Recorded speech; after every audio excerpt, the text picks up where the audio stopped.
Hey everyone, it is late at night and I am Norman. If you've never heard Synthwave before, you have now. That being the song that I created for the intro of this video. It's essentially a genre of music that is unabashedly nostalgic for the 1980s, which just so happens to be the era of my childhood.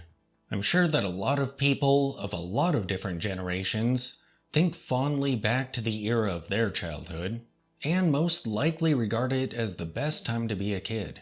I too believe that. The 1980s were absolutely amazing to grow up during.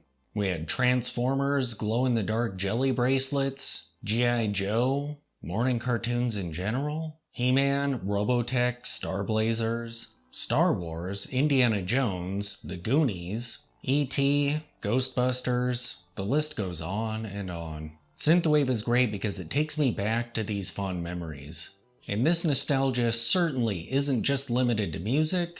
As watch enthusiasts, we can also get on the 1980s nostalgia train. So tonight, let's explore some watches that both Synthwave fans and 80s kids can drool over. So let us begin. We'll begin our journey with a watch that decided to flush subtlety down the toilet. I mean, this watch is called the Synthwave Watch. These watches are not in production and seem to be pretty tough to find, at least in a cursory web search. You can find sold out listings though, so we know that these watches have a 42mm case size, we know that they are 9mm in height, and that they have 18mm lugs and quartz movements in them, but I'm not sure what they retailed for. The strap they come on is purple in color on the buckle side and orange on the other. The case is blue plastic and the dial has a very Miami Vice synthwave image on it, featuring palm trees in front of a sunrise or sunset, and a super synthwavy triangle in front of the trees. I'm not sure why these watches had to be so large though. I feel like that doesn't really scream retro 1980s, and it doesn't seem to really fit this style. I mean, this watch has sort of a swatch aesthetic to it in a way. So why not make it around the same size as a swatch? I also feel like they would be better if they had less of a royal oak aesthetic to them, but it's a fun idea and I love that dial. It seems like such a random thing. I'm so confused. Now, if these watches came out right after Stranger Things, I'm less confused. Would I buy one of these?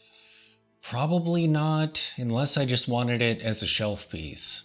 What 1980s retro watch list would be complete without a Casio F91W or something similar?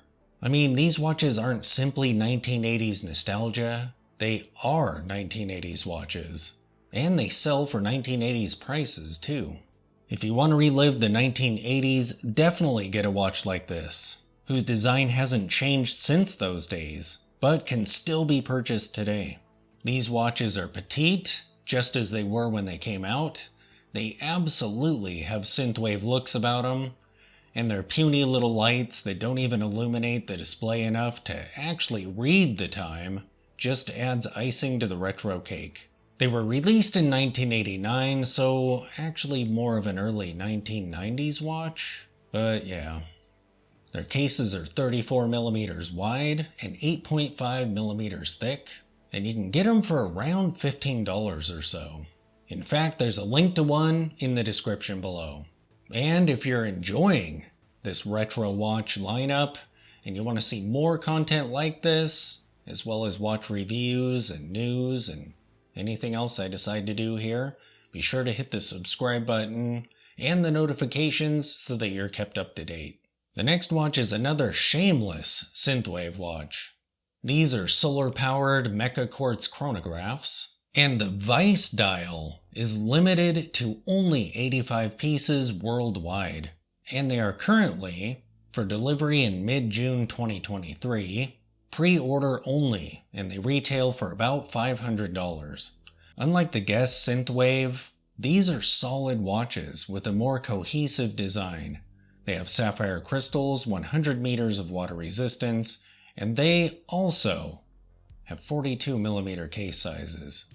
However, I feel like that larger case suits this design a lot better than it does the Guess watch.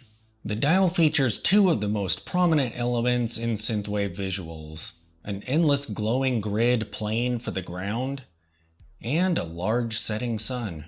The sun is actually a sub-dial below the 12 o'clock position. Behind the sun and the grid, the dial is black. And there's a great looking teal band of sub-seconds markers around the outside of the hour markers. And they ship on cool looking teal rubber straps.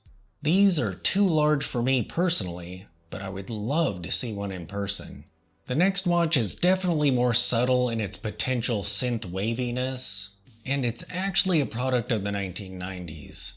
However, I feel like it's almost like a beefier version of an F91W.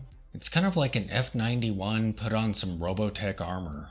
The watch I'm talking about is the G-Shock DW5600. These are pretty affordable as G-Shocks go. They retail for around $75, and their case size is a bit subdued, as G-Shocks go.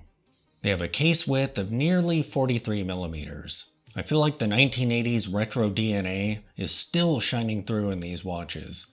I've owned G-Shocks in the past, and feel like at some point in the future, I'll have to add one to the collection again.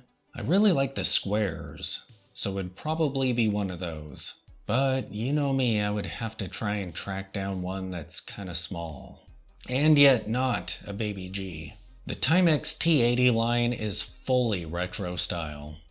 I've heard some criticisms of these watches, mainly in their price point, and I've never gotten to see one in person. But in pictures, they look so great. And the variety of colorways you can choose from is amazing. There are some multicolored variants: gold tone, blue, blue fade to green, purple fade to blue, or my favorite, the lime colored dial. These watches have cases that are 34 millimeters in width, nice large retro LCD displays, and their cases actually aren't plastic, but they aren't stainless steel either. They're basically plated base metal. And since they retail for about $70, I'm not sure why the cases aren't stainless steel. I mean, how great would that be? You would have an actual stainless steel case, a stainless steel bracelet. These would be retro watches that were built to last. They could be watches that you could hand down to your children. If these were cheaper, I would definitely go for the lime one. The Tissot PRX. The PRX is actually a reissue of a watch that was produced in the 1970s. But I feel like these watches were ahead of their time, so perfect for a 1980s watch list. These watches are very much inspired by some of Gerald Genta's greatest designs, not quite as great as the pull router, of course. They are affordable, especially if you don't mind quartz movements, and as of recently, they are even available in a very retro 35 millimeters. They are Tissots though, so if you have a strange aversion to date windows like I do, that's never gonna happen. These watches will always have date windows. They are available in a wide variety of colorways, and the dials between the quartz pieces and the mechanical ones are quite different. The automatic variants have a waffle pattern cut into the dial, while the quartz ones have sunburst dials. I've said it before, but if Tissot ever comes out with a 35mm black dial PRX without a date, I would absolutely own one. The next watch on my list is actually a goal watch of mine, the Autodromo Group B Series 2, and this is the green one with the grid on the dial. They retain their value on the secondhand market really well, so I don't own one yet. To me, this is the perfect synthwave watch. It doesn't necessarily scream it like the Vice dial or the Synthwave Watch, but it is unmistakable. And Autodromo's whole shtick about race-inspired watches is perfect, because Synthwave is also obsessed with cars. Do an image search for Synthwave, and you'll see what I'm talking about. These watches are so brilliant. They have 39mm cases, Miyota movements inside them, and they retail for about $1,000. However, the one that we're looking at tonight is discontinued, and all the listings I've seen on eBay go for over retail, so you would really want to get your hands on one and have the money available when one shows up. The finish on the case and bracelet is amazing, and the minimalist bracelet design is so cool. The last watch on my list is another watch that I really want to buy, and this is the Swatch Technosphere. However, from what I've seen, they sell for even more than the Turquoise Bay does. I've seen some that are listed at over $200. Swatches are a huge part of my childhood. I used to trade them with friends, drool over them at the mall, and quite a few of them, including the Turquoise Bay and the Ladies Blue Bay, were in my possession at one point in time. I've never seen a Technosphere in person, but these swatches look amazing. The fluorescent yellowish green, coupled with the pink hour hand, are so synthwave. And just look at that fun minutes hand. If I see one listed for a decent price and in good shape, I really need to pull the trigger on one. These are gents watches, so they have 34mm cases.